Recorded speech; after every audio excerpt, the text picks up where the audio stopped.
Bismillah Rahman Rahim. Hope you guys would be doing fine.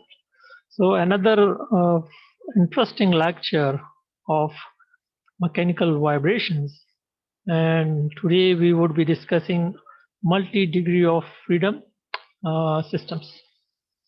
Up till now, we were actually discussing single degree of freedom systems. We were discussing the modeling of that, developing of equation of motion, and then looking for the mathematical model for the response of the system, and then simulating it to find out or to interpret the important information hidden in the models of the single degree of freedom systems.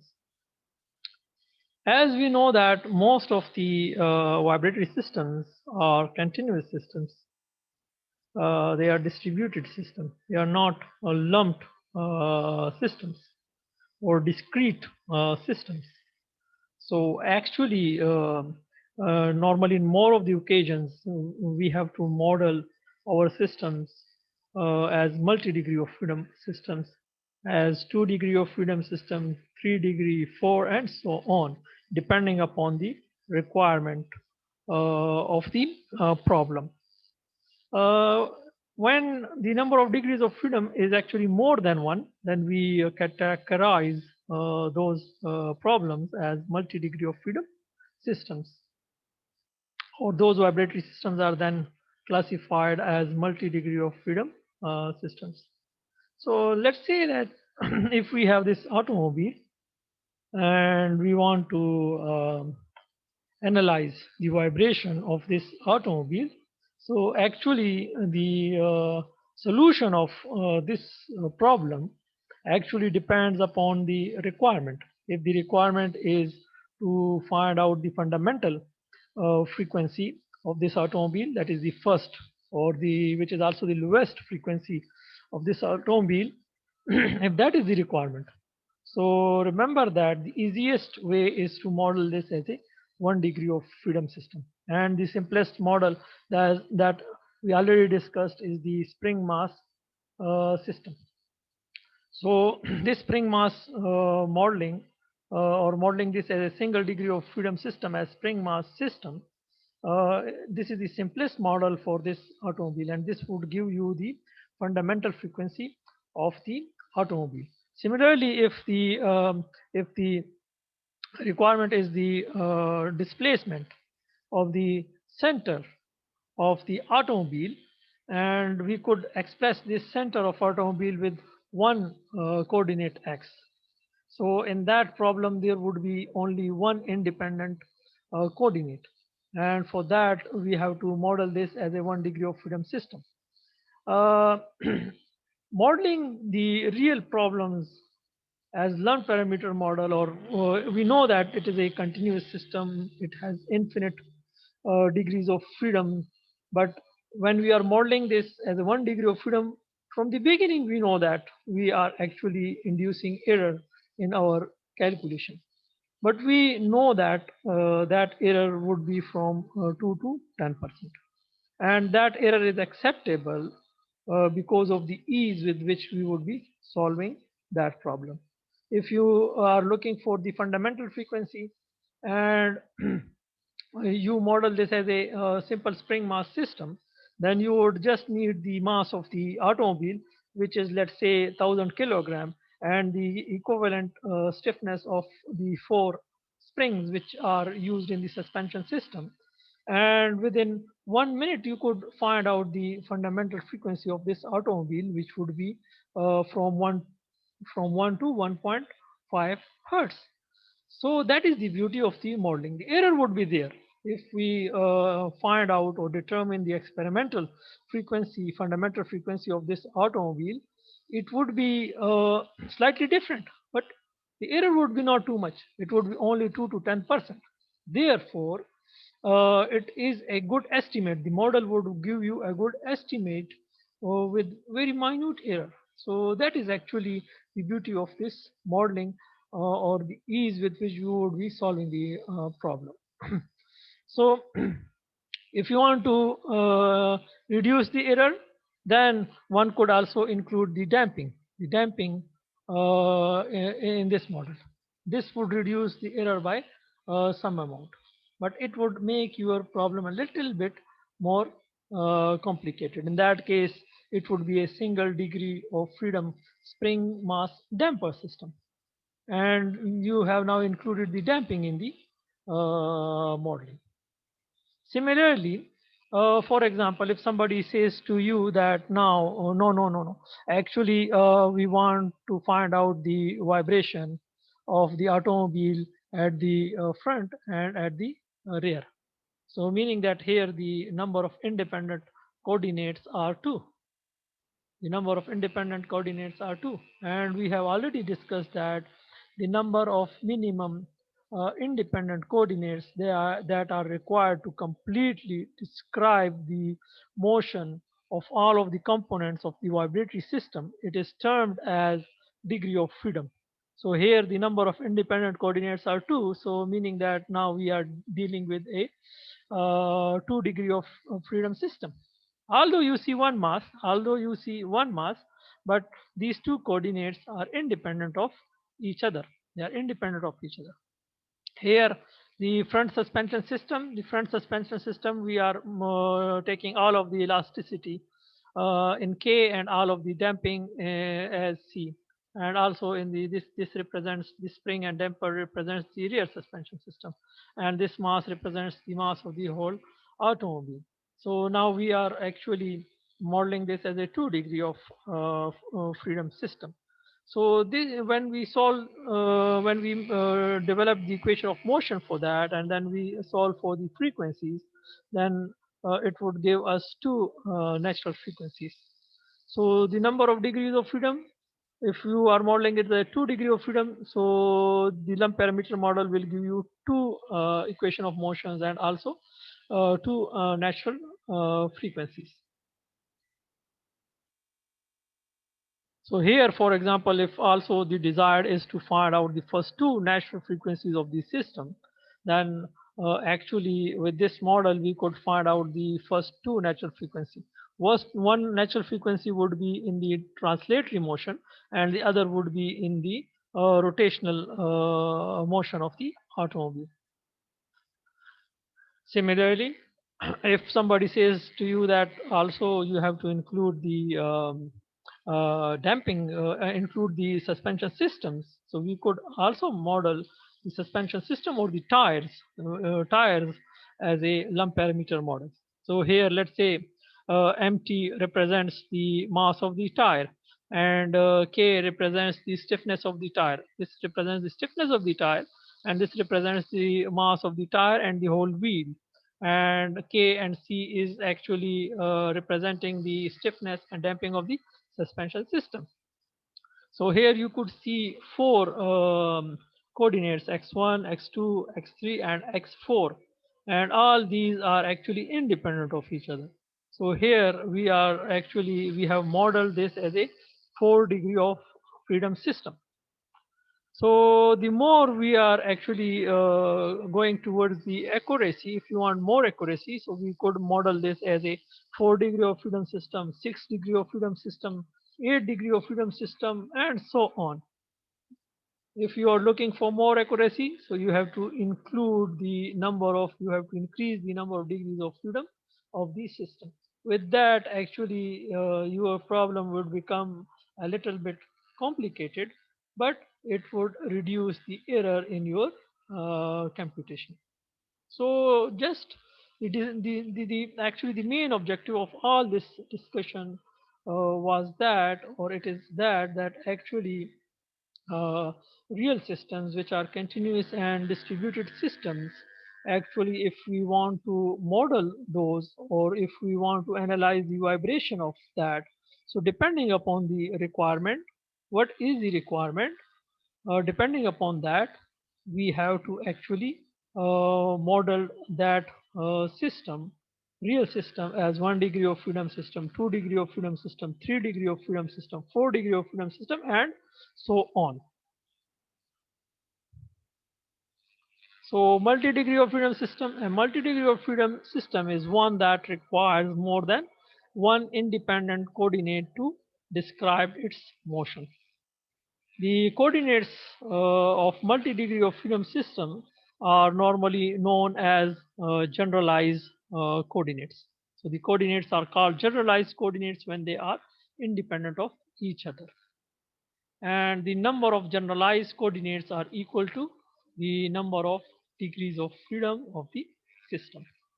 Here in at the bottom of the slide, you could see a 2 degree of freedom system. We have mass m1, mass m2, and here we have spring k1. One end of the spring is attached to the support, however the other is attached to mass m1. Spring k3, one end is attached to the support, the other is attached to the mass m2, and similarly spring k2 is actually connecting mass m1 and m2. The displacement of this mass is represented by x1, whereas the displacement of this mass is represented by x2. So here we have two independent coordinates. These two are independent of each other. We already discussed this. In order to find out if we freeze this, so still we could move m1. That is, x1 is changing, although x2 is fixed. So which means that x1 is independent of x2. Similarly, if we fix this mass m1, x1 would be fixed. However, still we could change x2 by moving mass m2, which means x2 is independent of x1. So we are actually dealing with a 2 degree of freedom system, and there is no damping, so it is an undamped system. A multi-degree of freedom system that has n degrees of freedom has n natural frequencies. So remember that the number of degrees of freedom would determine the number of natural frequencies that you would get from the by solving the equation of motions of that problem.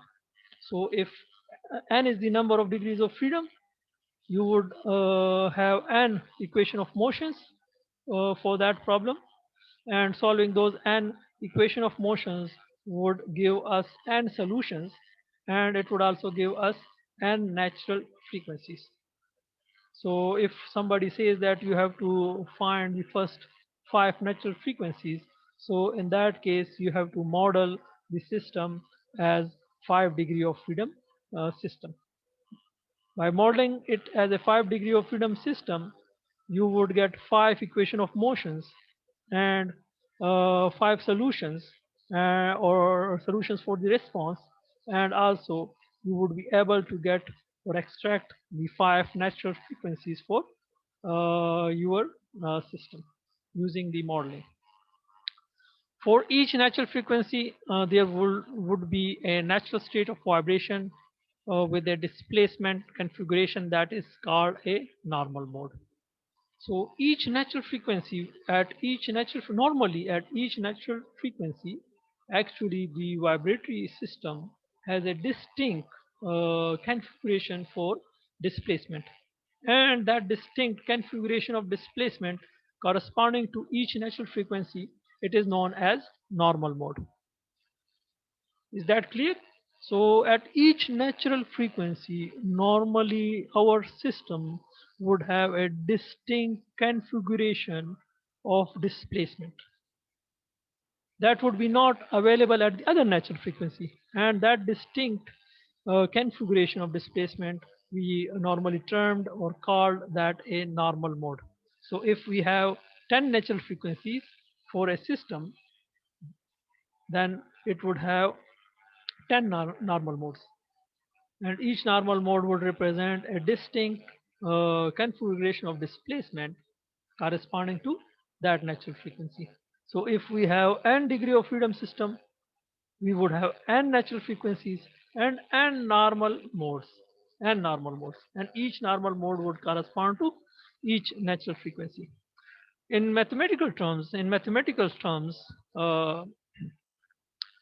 eigenvalues actually corresponds to natural frequencies when we are doing mathematics. So in mathematical problems, the natural frequencies would be represented by eigenvalues. And the mode shapes, or normal modes, it is also known as mode shapes.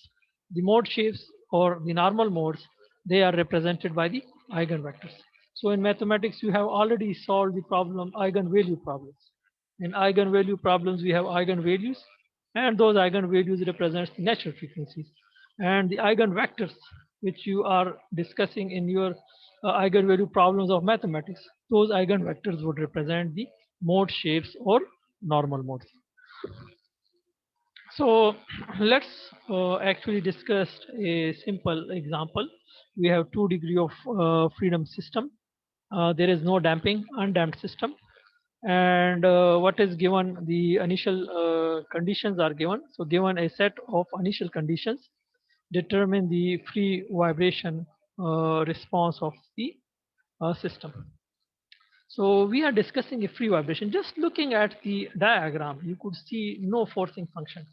If there is no forcing function in the schematic diagram of the vibratory system, then it is understood that we are dealing with a free vibration or natural vibration. It is not the problem of a forced vibration. So we have two independent coordinates, two masses. So it is a 2 degree of freedom system subjected to free vibration. And the initial conditions are given, x1 of 0, that is at time 0, x1 dot at 0, that is velocity of mass m1 at time t is equal to 0, x2 of 0 is given, let's say, and x2 dot of 0 is given, and we have to find out x1 of t and x2 of t, the time response. This is the time response. Here you see that the independent variable in this mathematical function is time, and it is 1. So actually this is the time response. We call it the time response. We have also the frequency response, which we have discussed a number of times. The frequency response would be x1 of omega or x1 of f. This is the time response for the mass m2. It is x2 of t.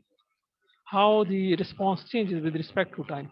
Frequency response is how response changes with respect to frequency. If you change the frequency, how the response of the system changes. So actually what we have to do, we have to first draw the free body diagram. So let's say that our x1 is greater than x2. X1, uh, here we have to assume that so x1, let's say x1, this x1 is greater than x2. So what would happen if this mass at this instance, if this mass is moving in this direction, so this spring would stretch and it would pull the mass back. And similarly, if x1 is greater than x2, so what would happen to this spring?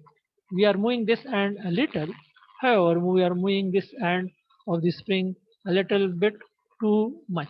So it means this spring would compress. And when this spring compresses, so it would push this mass in that direction, and it would also push that mass in that direction. This mass is moving in that direction, so actually this spring would compress and it would push the mass back. So we know now the directions of the spring forces. So this is the free body diagram for mass m1. X1 is moving in that direction, so we just discussed that that spring would extend or stretch, and it would pull that mass, and that spring force would be k1 x1. And we discussed that x1 is greater than x2, and because of that the spring would compress and it would push the mass m1 and also m2, and the spring force here would be k2 times the relative displacement, which is x1 minus x2. So this is the free body diagram for mass m1. And next we have to apply the Newton's second law of motion, which is the summation of all of the forces responsible for displacement x1. It is equal to m1 x1 double dot. And here we have these two forces, and both of these two forces are actually opposite to x1. So both would be negative. So minus k1 x1 minus k2 x1 minus x2 is equal to m1 x1 double dot. This one is x1, and then rearranging the equation, bringing these terms, these spring force terms on the other side of the equation, we would have m1 x1 double dot plus k1 plus k2 x1 minus k2 x2. So this is the equation of motion for mass m1. So we have written the equation of motion for mass m1, but you could see here x1, but you could also see x2. Such type of equation of motion is known as coupled equation. It is a coupled equation. You see both of the coordinates in a single equation. So such equations are known as coupled equation. It is a differential equation, second order differential equation, non-linear differential equation, and also homogeneous differential equation. Here we have zero because we are discussing free or natural vibration. There is no forcing function, and also the coefficients are constant. Now we have to consider the free body diagram of the second mass. This is the free body diagram of the second mass. That spring in the middle was compressed, so it was pushing both of the masses. So it is pushing this mass, and the push would be in that direction. So K2 x1 minus x2. The spring at this end, because the mass is moving in that direction, it would compress, so it would push the system back. So and the magnitude is k3 x2. Using the Newton's second law of motion, summation of all of the forces that is responsible for displacement x2 is equal to m2 x2 double dot. Here we have two forces. This force is along the displacement, so we have to take this positive. So plus k2 x1 minus x2 minus, this is opposite to the displacement, so minus k3 x2 is equal to m2 x2 double dot. And rearranging the equations, then we would have m2 x2 double dot plus k2 plus k3 x2 minus k2 x1 is equal to 0. So we would get our second equation of motion for our system.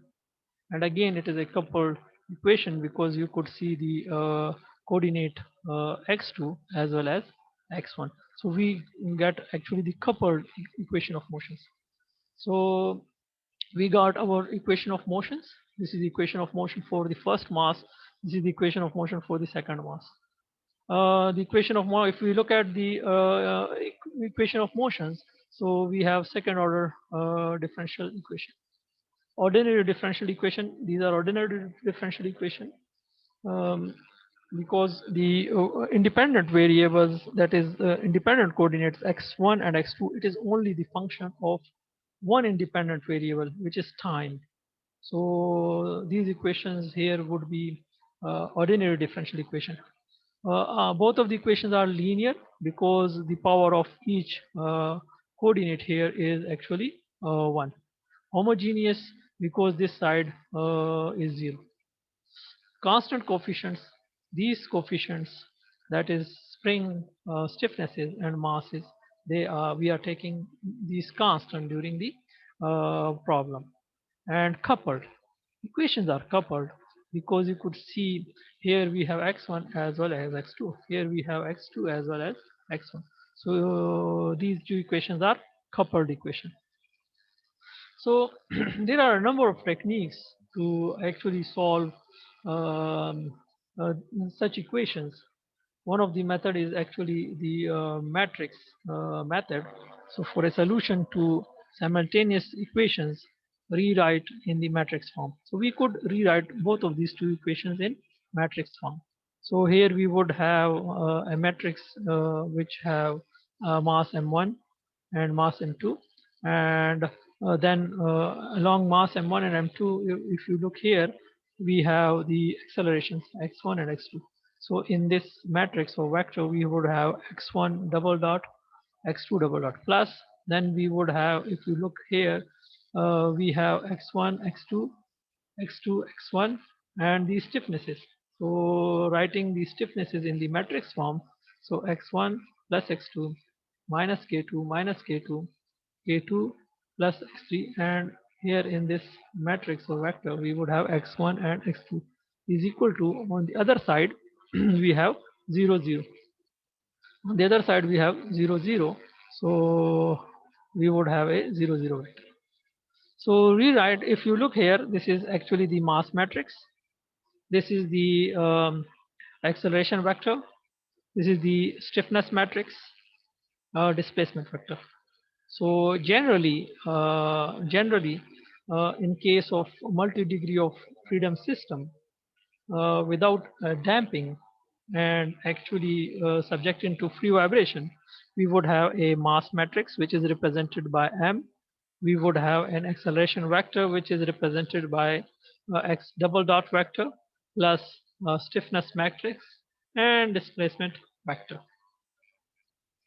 So now we have the two coupled equation of motion for the 2 degree of freedom system in matrix form. So the solution, as we would have two displacement x1 and x2. So we would have two responses or two solutions for these two equations, x1, and if the we are expecting that if the response is periodic and sinusoidal, then x1 would be equal to capital X1 sine omega t plus phi, and x2 would be equal to x2 sine omega t plus phi. And both of these two responses we could write down also in matrix form.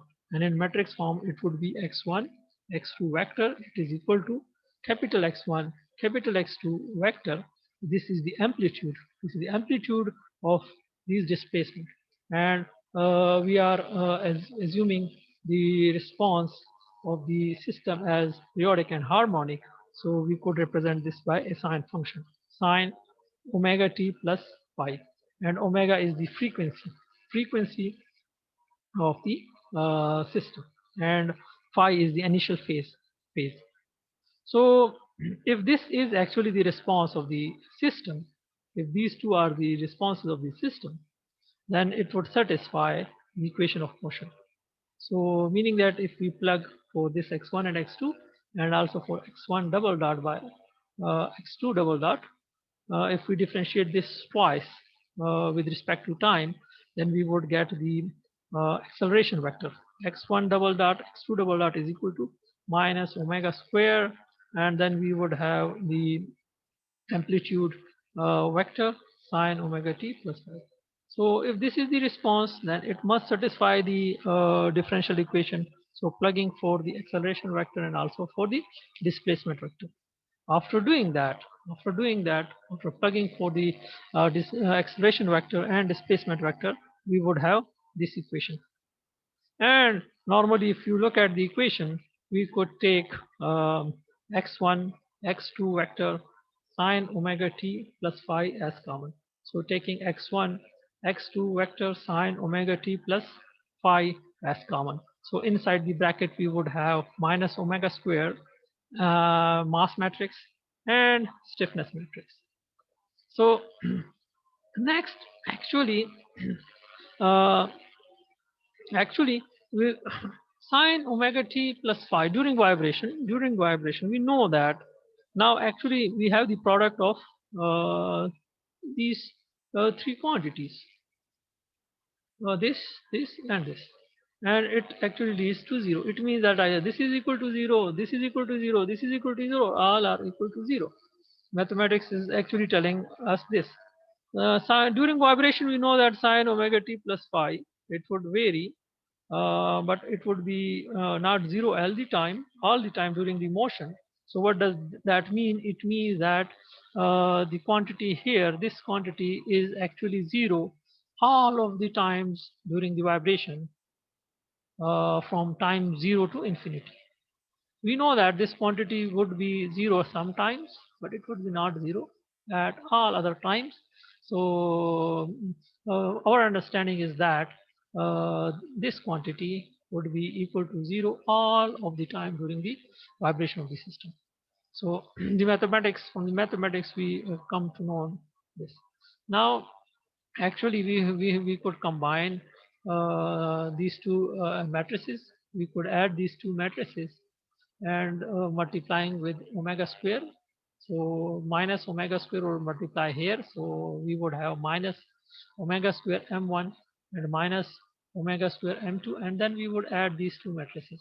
So by adding these two matrices, we would have k1 plus k2 minus omega square m1 minus k2 minus k2, k2 plus k3 minus omega square m square, and we would have the amplitude vector or displacement vector.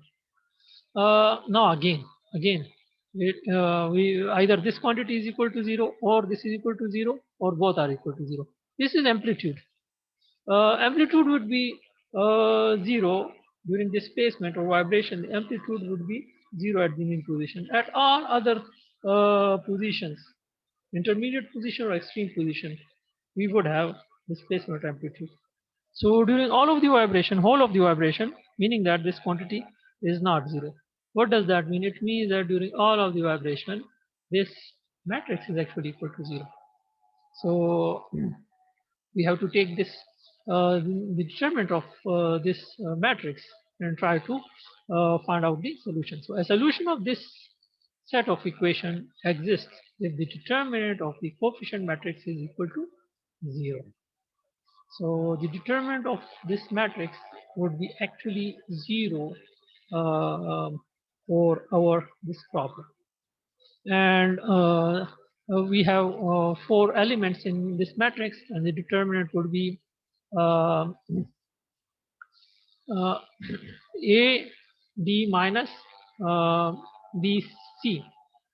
So AD, so you have to multiply this and this. So K1 plus K2 minus omega square M1 times K2 plus K3 minus omega square M2. And then we have minus BC. So this is element B and this is element C. And these two minuses will become plus. So minus K2 square is equal to 0. So next we have to, we are doing some substitution in order to first simplify it and then solve it. So let's say lambda is equal to omega square. So putting for omega square here, so lambda and lambda. And then actually removing this parenthesis and then rewriting the equation in terms of lambda. So we would have k1 plus k2, k2 plus k3 minus lambda m2, k1 plus k2 minus lambda square m1 m2 minus k2 square. Rewriting the equations again, just what we are doing, we are bringing all these quantities on the other side of the equation. So we would have m1 m2 lambda square minus lambda m2 k1 plus k2 plus m1 k2 plus k3 plus k1 plus k2 times k2 plus k3 minus k2 square. So if we look at this equation, we have a quadratic equation in terms of lambda. You could see lambda square here, you could see lambda here, and we could see no lambda here, and it is equal to 0. So we have a quadratic equation in terms of lambda. And we know the quadratic formula. So here we would have lambda 1, lambda 1 and lambda 2. Quadratic, we have a quadratic equation. Here the power is 2. So this equation would give us two roots, lambda 1 and lambda 2. And the quadratic formula is minus b plus minus b square minus 4ac whole divided by 2a. So here this is a, this is b, and this quantity is c. So just by putting for a, b, and c in this quadratic formula, we would have lambda 1 and lambda 2. Recall that lambda is omega square.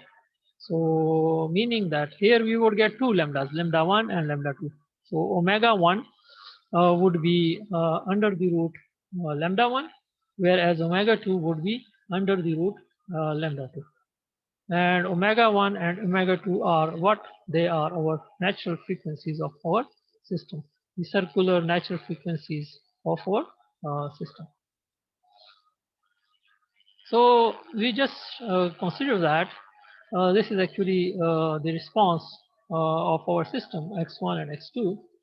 Uh, Remember that for each value of omega 1 and omega 2, there is a corresponding vector, displacement vector. This is the amplitude vector of the displacement. This is the amplitude vector of the displacement.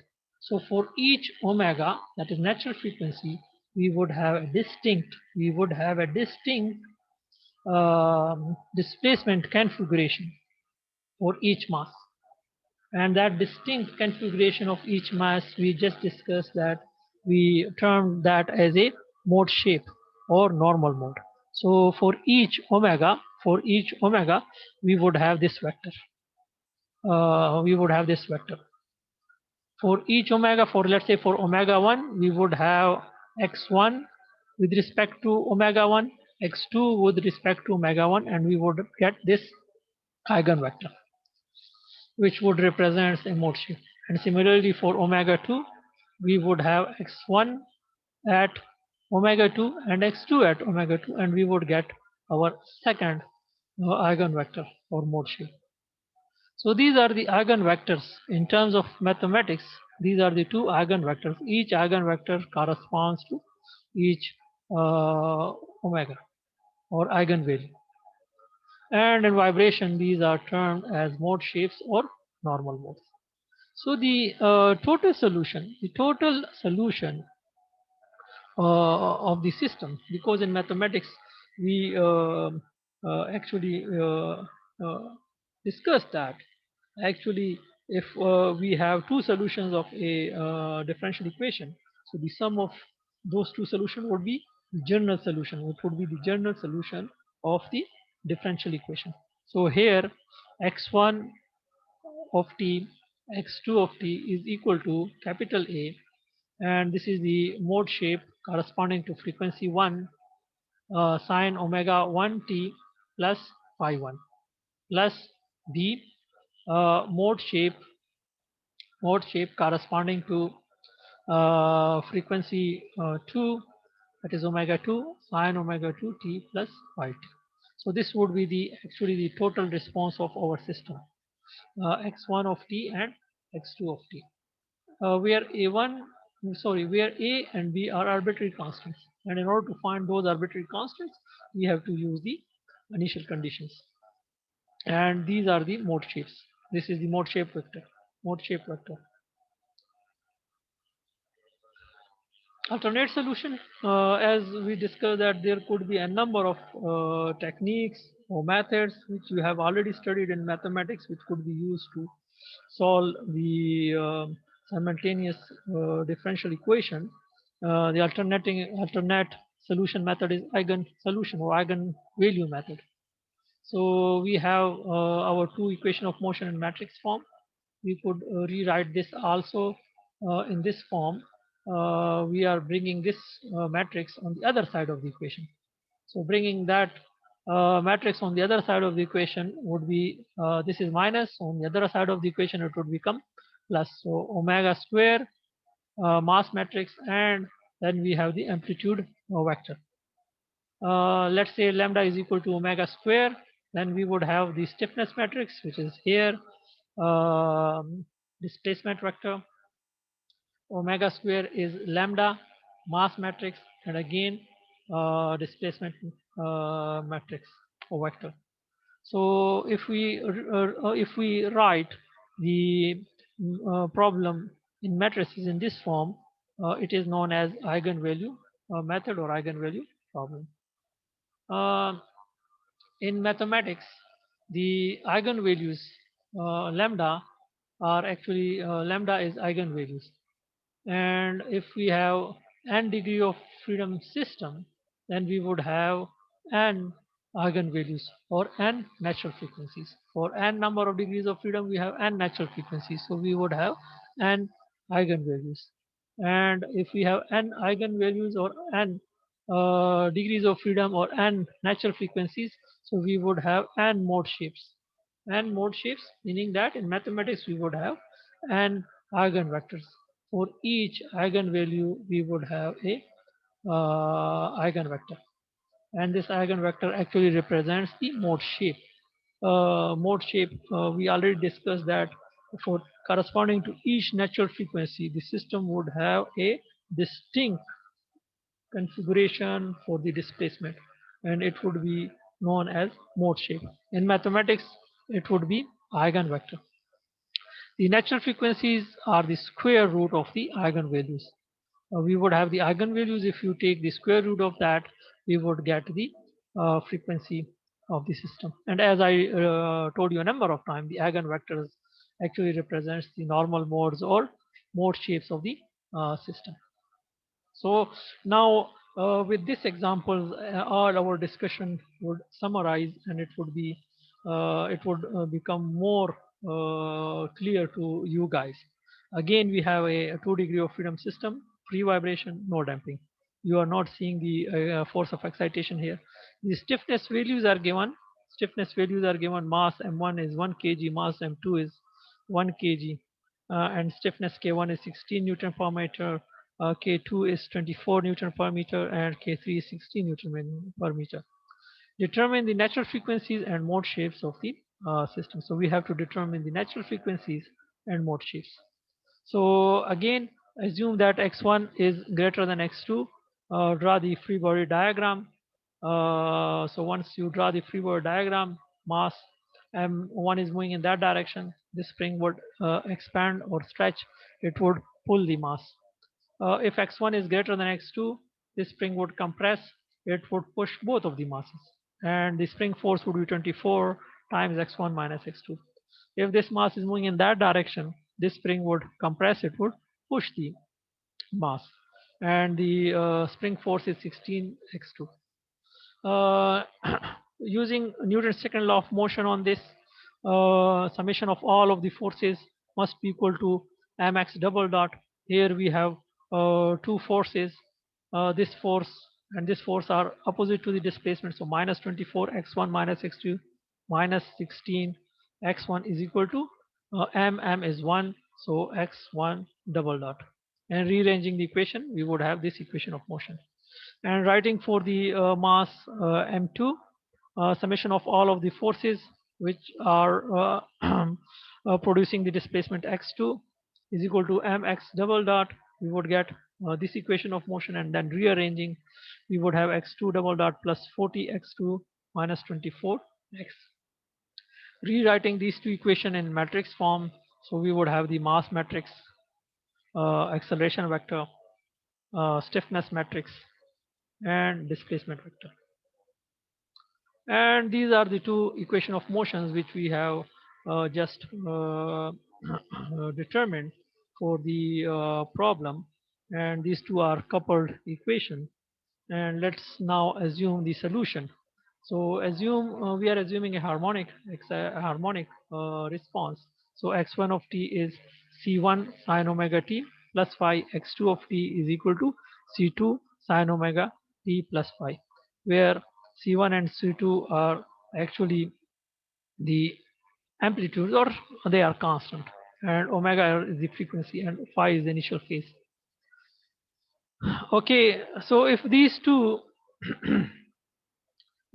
are the solution of these differential equations, so these must satisfy these differential equations. So putting for x1 in this equation and x2 in this equation, and when we put for x1 and x2 in this equation, we would have actually what we would have this equation.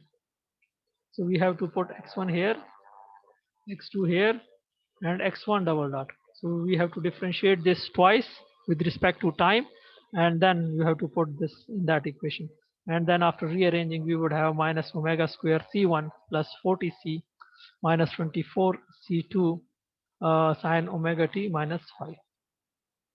And by putting for x1 here, x2 here, and x2 double dot, you have to differentiate this twice with respect to time, and then put. And then after simplification, we have minus omega square c2 minus 24 C1 plus 40 C2 and sine omega t uh, plus phi is equal to 0. So now, if you look here, this mathematical equation is telling us either the quantity in the parenthesis is equal to 0, or this term, sine term, is equal to 0, or both are equal to 0. But we know that during the vibration, this term, that is sine function, is changing with time. So sometimes it would be 0, and all other times it would be not 0. During all of the vibration, it means that anything which is inside the parenthesis, that must be equal to 0. Similarly here, inside the parenthesis, what is inside the parenthesis, it would be 0 during all of the whole of the vibration. So mathematics tells us that this equation would be equal to 0, anything which is inside the parenthesis, and also from the second equation we would have this. So 40 minus omega square C1 minus 24 C2 is equal to 0, minus 24 C1 plus 40 minus omega square C2 is equal to 0. So we have two equations and two unknowns. C1 and C2 are the two unknowns. One, you know, C1 and C2, then we would be in the position to find out uh,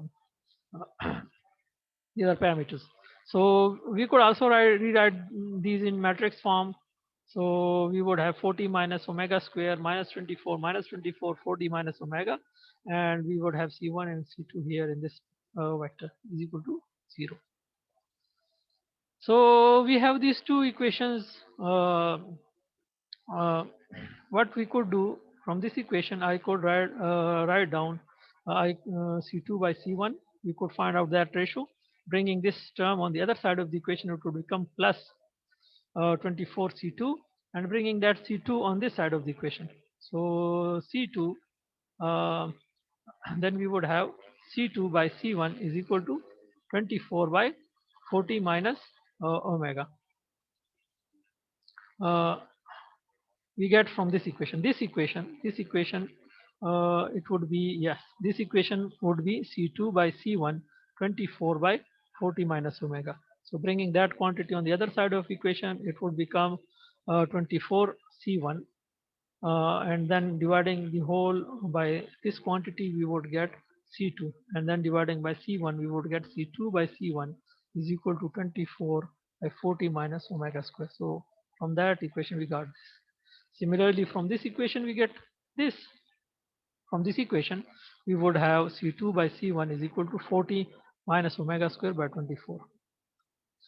So equating these two equations, here we are saying that C2 by C1 is equal to this, and here C2 by C1 is equal to this. So equating these two equations, we would have 24 by 40 minus omega square is equal to 40 minus omega square by 24. Cross multiplication, doing cross multiplication, so you have to multiply these two quantity and these two quantity. So we would have 40 minus omega square whole square minus 24 square is equal to 0. It is just a square minus b square is equal to 0, and the expansion would be a plus b times a minus b. So again, we could rewrite down this as 40 minus omega square plus 24 times 40 minus omega square minus 24. It means that either this quantity is equal to 0 or this quantity is equal to 0. Or we could simplify it. 40 and 24 is 64. So minus omega square. Also here 40 minus 24 is 16 minus omega square. So using 64 minus omega square is equal to 0. From there we would get omega square is equal to 64. And using this quantity, that is 16 minus omega square is equal to 0, this would give us omega square is equal to 16. Omega square is equal to 16 means omega, taking square root on both sides, we would get omega is equal to plus minus 4 radians per second.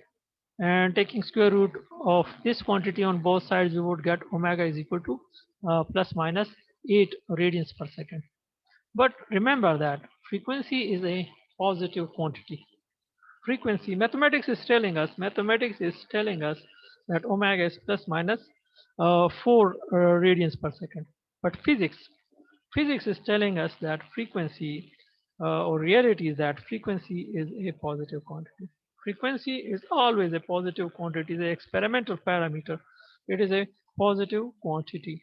So it is not a negative quantity. So we have to ignore the negative 4 radians per second. Here we have to ignore minus 8 radian per second because we already know that frequency is a positive quantity. So here omega uh, is 4 radians per second, omega 1 is 4 radians per second, and omega 2 is 8 radians per second. We have these two natural frequencies, and corresponding to each natural frequency we would have a distinct configuration of displacement, and that is actually known as the mode shape. So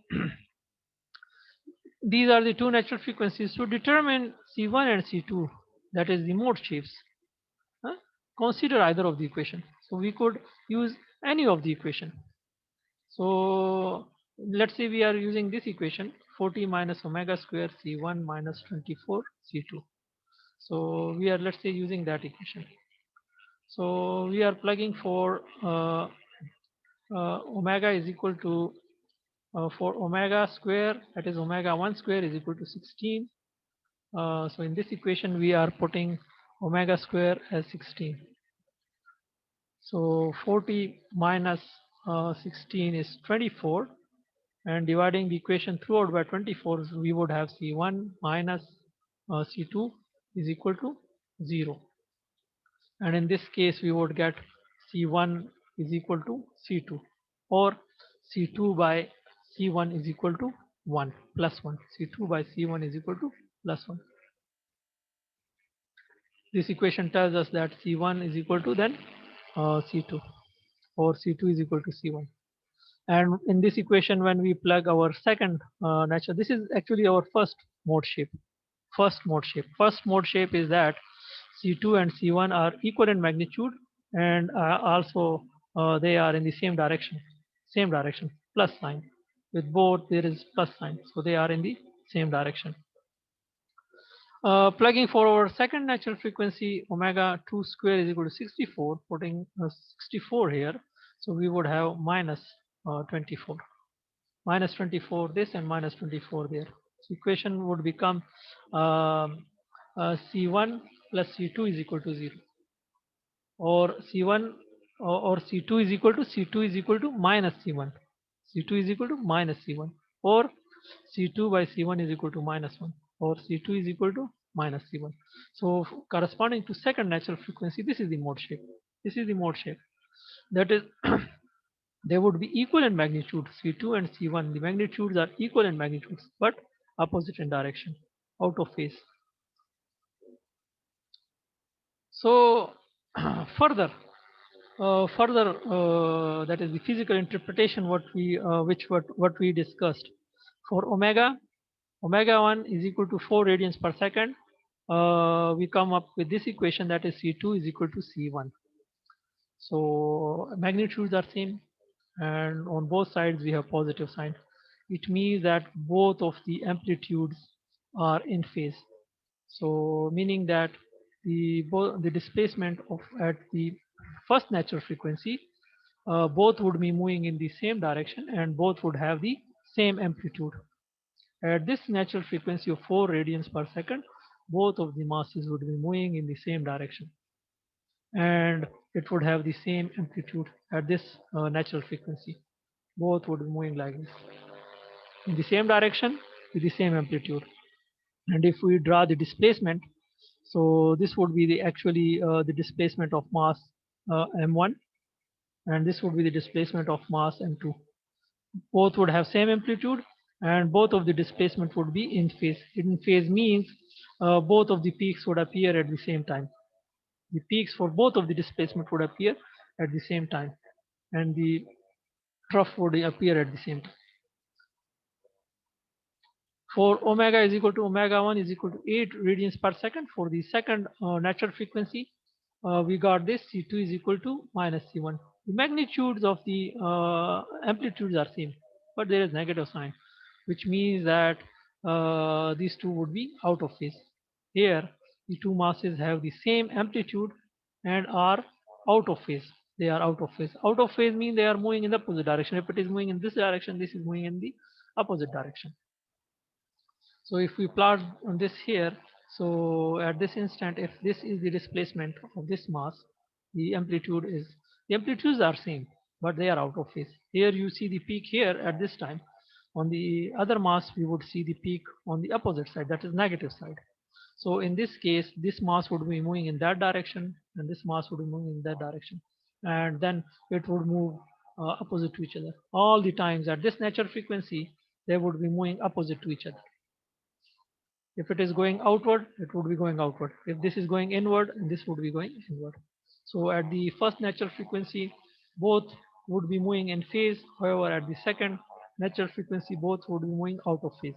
These are the two mode shapes. The first mode shape, in the first mode shape, at the first natural frequency, they are actually moving in in phase with the same amplitude. Whereas at the second natural frequency, we have the second mode shape in which both of the masses are moving at the same amplitude but in opposite direction. So for each natural frequency, we would have a distinct configuration of displacement, and that would be known as the normal mode or mode shape of the system. Thank you.